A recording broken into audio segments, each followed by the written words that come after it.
Okay, so here's gonna be a little update on the mower, actually here in person. Got the cover back on,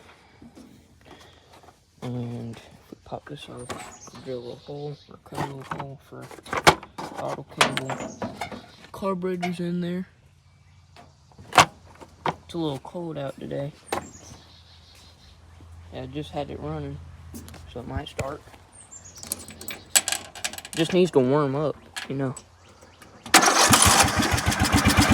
Yeah, see, like, when it warms up, it actually runs really good. But since it's cold, I don't like being cold. 6-inch pulley is on, and belt. All that. Got some new stickers on there. The vent line, or not vent lines, overflow lines running down. The solenoid does work. Lights are actually hooked up. So, yeah. I don't know if you guys have ever seen the lights on. I need to get a bigger belt because whenever I put it in gear,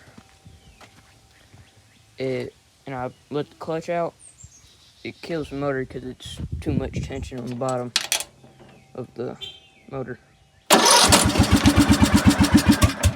Probably gotta give it some choke.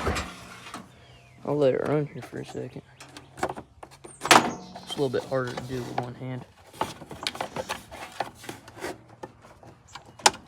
And this thing is like jammed in here.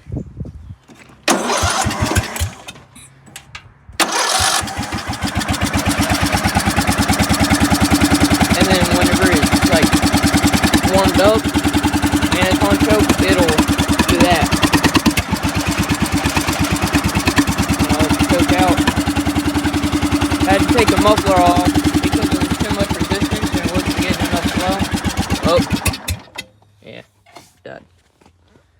But that's really it for the mower. I gotta get a bigger belt. Should be going. Yep.